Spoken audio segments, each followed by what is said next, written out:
I'll tell you a wee bit more about my pal. Right, he is a tight-fisted bugger. He just does not like paying for his travel. You know, he goes on the train and jumps into the toilet, blah blah blah. And the thing is, there's no exception when he was going for an airplane. You know, he took a desperation of sitting on the plane, literally on it, outside it. You know, I'm no judging that, but I'm sure he was certainly winging it.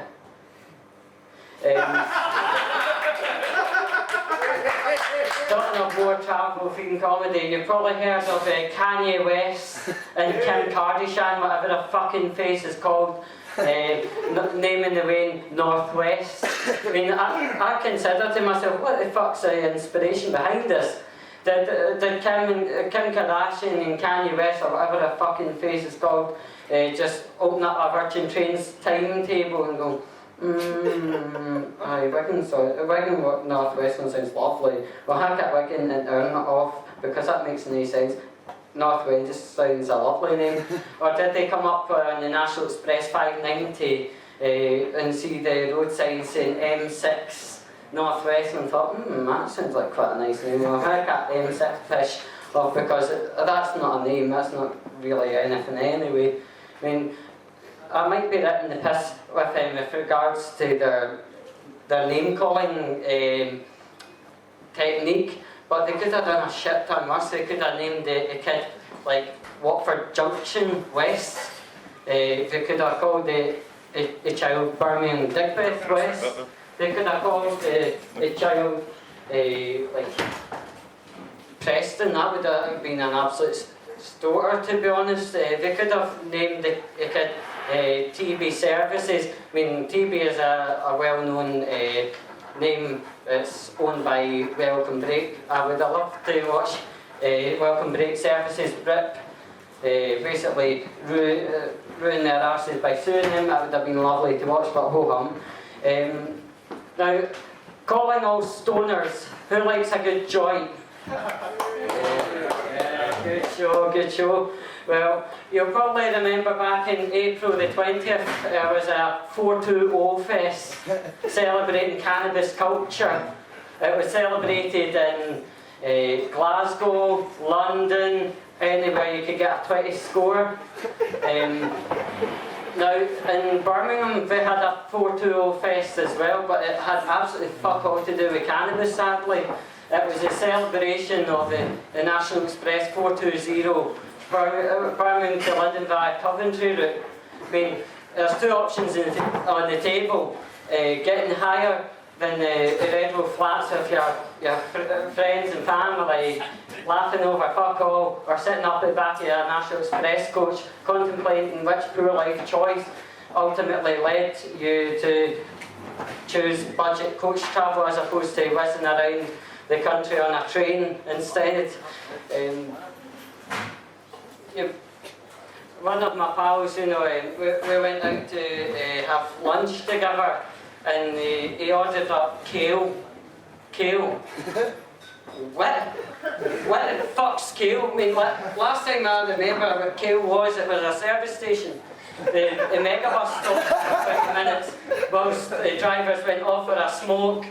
Some people went for a piss, and a pal was sitting beside me. He went for a smoke a joint, and so did I. I got a drag myself. I mean, but it's a bit fucking kale, but like, no. The last time I remember it was a service station.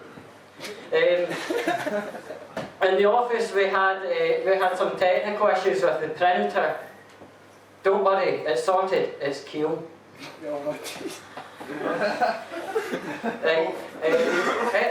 Could I ask anybody? Is anybody in a public-facing job? Right. You've probably heard such themes like your customers talking about the weather. And the weather? Oh, fuck off, my amnesia's fucking playing up. What's that other one? Bastard. It's the weather! Right, I mean, some people get really annoyed by this stuff. I mean, the thing is, you know, some people get annoyed by this stuff. I don't actually. I think it's actually not too bad because instead of being pissed off by the weather, I actually use it as a form of sleep. You know, sleep induction. You know, some people take a book to bed. Sometimes people have a drink before bed. Sometimes people take drugs before bed. Occasionally some people have a wank before bed. I don't need any of that fucking shit, to be honest. I just need to replay some of the images on my head of the days customers talking about the weather and the weather. Oh bugger, my fucking amnesia's playing up. The weather. I mean, I'm out like a fucking burst light bulb, to be honest. Now, in English language, we have a lot of confusing, weird, fucked up phrases out there, isn't there? You know, and I want to highlight a few. There's like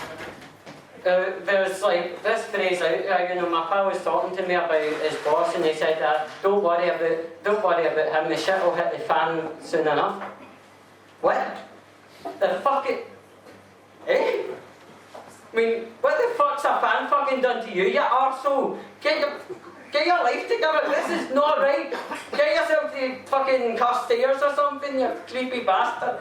You know, here's another one, right? Our pal and I went out on the Skype one night and we got absolutely fucked beyond belief. And I phoned him up the next day and I says to him, "So Ross, how are you this morning?" And he says, Mate, don't talk about it, I'm rough on a badger's arse.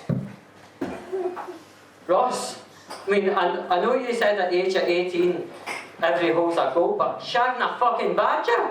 What the fuck are you into, you stupid cunt? Ah, disgusting. I mean, like, I know Cockbridge has not got good standards, but shagging a fucking badger? You creepy bastard! Here's another one. Here's a few things of technology that have failed. My pal Callum, right, he had a DSLR camera he wanted to get rid of a few years ago. So what way to get rid of a DSLR camera? eBay, Gumtree, telling your friends about it? No, he went one stage a bit worse. He actually used Craigslist. Within hours of posting the camera onto Craigslist, he was receiving dick pics. I don't know exactly what the ad contained, I don't know what he done wrong, but I'm sure there must have been a cock-up somewhere. There was a party, my other pal, he attended a party, he got really fucked in his nut, so he sent a text message to me, and I slid to unlock and it said, "For you, Audrey, love heart, emoji." Right, so I had to look down. Oh, for fuck's sake, he sent a dick pic. Right, and the thing was, like, the next morning he realised what he sent and he said, mate, I'm really sorry about sending that. You know, I'm a total arsehole, that's bang out of order, I'm really sorry. And I said, mate, don't worry about it, we've all been drunk, we've all been daft, we've all been fannies at one point or another. And he said, mate, honestly, just send one dick pic back and we're even. I says to him, mate, I don't do tit for tat, but if you're craving dick pics, Google up David Cameron or Alex Salmon and you will have plenty to choose from.